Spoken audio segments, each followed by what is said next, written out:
And in the story of Esther, many of you have read the book. It's a real short book you could read in one setting. It's a tremendous love story and all kinds of stuff, but it's interesting. There's two books in the Bible that doesn't say the name God, doesn't even say God. And it's the book of Song of Solomon and the book of Esther. And both of those books have God intertwined in every single verse. Mm-hmm. And in the case of Esther, it's unbelievable because this God that kind of hides himself ends up showing himself so amazingly. Well, of all things, it's interesting that there's a bad guy in this story. His name is Haman. And Haman, of all things, was an Amalekite. Okay? He hated the Jews. And of course, he tried his best to annihilate all the Jews that were living in Persia and living in Iran. This is where Esther is, and if you don't know the story, in a nutshell, what happens is Esther, who is a Jewish woman, has been elected to become the queen, and because of her wonderful beauty and her grace, long story short, she's the queen of Iran. Okay?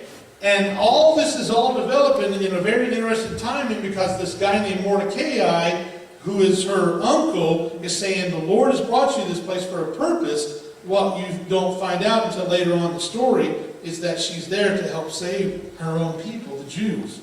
Well, obviously, the story ends up that Haman, who had built this really, really high gallows to hang Mordecai on, because he hated Mordecai because Mordecai wouldn't bow to him.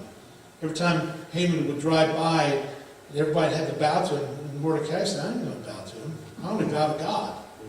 And long story short, he built this gallows to kill him, and Haman ends up hanging on him. Now, there's a story about this, and it's a story that is called, it's a celebration called Purim.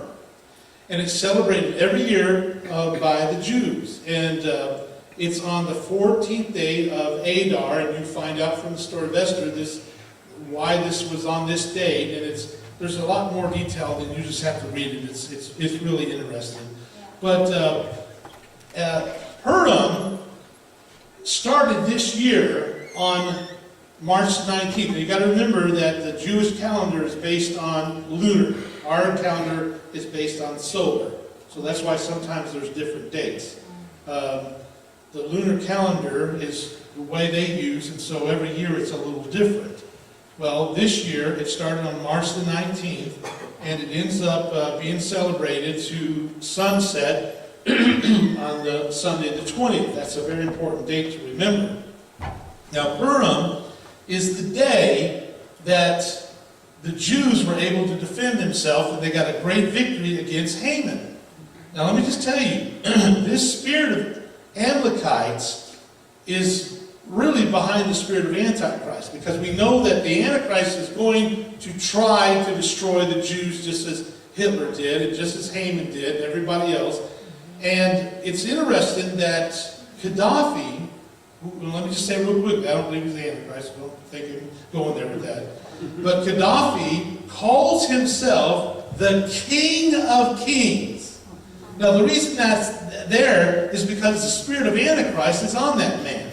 I mean, the spirit of Antichrist is all over. It's that same demon stronghold that's on that man. It's the dictator who hates the Jews. It's on him. Now, it's interesting that on February 13th, a very important day, Gaddafi said fleets of boats should take Palestinians and wait by the Palestine border shores until the problem is resolved. What problem? Well, listen, he says, the time of popular revolutions is here now, he says. We need to create a problem for the world. This is on February the 13th of this year. It is not a declaration of war, it is a call for peace. In other words, they're saying, we don't, just like Haman, he said, oh, we're not really trying to get rid of these people, we're just trying to have peace. If we get rid of these Jews, we can have peace.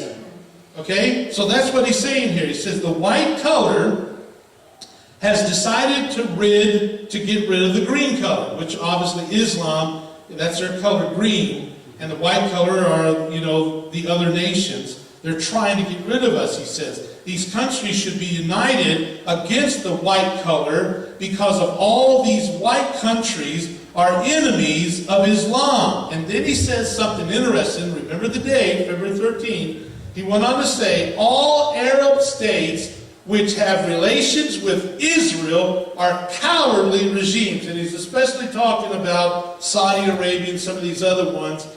Egypt that was friends with Israel. He says, you're all just a bunch of cowards. What you need to do is go up there and demand, no matter what, get the world to fight for this and destroy these Jews once and for all. Well, it's interesting that within only a month after making that statement, encouraging the Muslims to overthrow Israel, Gaddafi himself is seeing a revolution in his own country and the apparent overthrow of his dictatorship.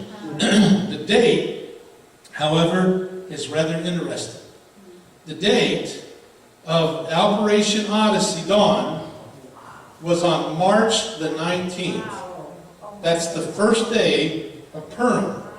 Now that's kind of odd, but you know what's added to that? The Iraqi freedom in Iraq began on March the 19th in the year 2003, which that year was the second day of Purim.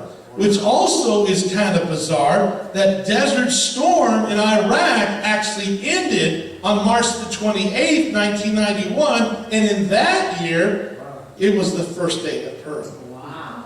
Now, those are just coincidences to some people, but it's so interesting that Saddam Hussein was a very vocal enemy of Israel, a leader of the Muslim nations of Iraq. During the Desert Storm, if you remember, he knew he was losing, so he just started firing Scud missiles at Israel. But you know what? He was executed by hanging on December the 30th, 2006. That also was an interesting day because that is the exact same day that the infamous Grenada massacre took place in 1066, an event where Muslims raided and killed 4,000 Jews in one day. One of the top massacres of all time. The exact same people, he dies on that exact same day. Now, what's interesting is that Hitler himself despised Purim. He mocked it. He actually outlawed it. They were never allowed to celebrate. The Jews were never allowed to celebrate that.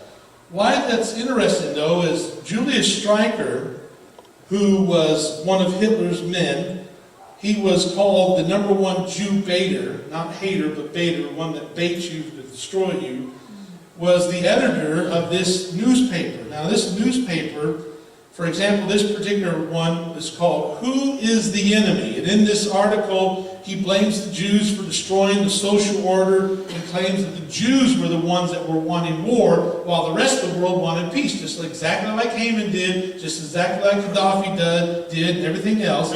But what's interesting about Julius Streicher is that when the man was, of course, here he is with Adolf Hitler, having Hitler signing his book. He was one of Hitler's right-hand men. He was tried in Nuremberg and was sentenced to death by hanging for his war crimes. Now, this is something interesting. At the judgment that was being read to him at Nuremberg, here's what it said, exact words. For his 25 years of speaking, writing, preaching hatred of the Jews, Streicher was widely known as a Jew baiter #1. In his speeches and articles, week after week, month after month, he infected the German mind with the virus of anti-Semitism and incited the German people to active persecution. Streicher's incitement to murder and extermination at the time when Jews in the East were being killed under the most horrible conditions clearly constitutes persecution on political and racial grounds in connection with war crimes as defined by the Charter and constitutes a crime against humanity. You know what's happening, though? Is when he walked up, and Streicher walked up to the platform to be hung, the very last words that this man said, this man knew Jews backwards and forwards. Here's a man who spent his life to annihilate the Jews. Guess what the last words he said before he hung?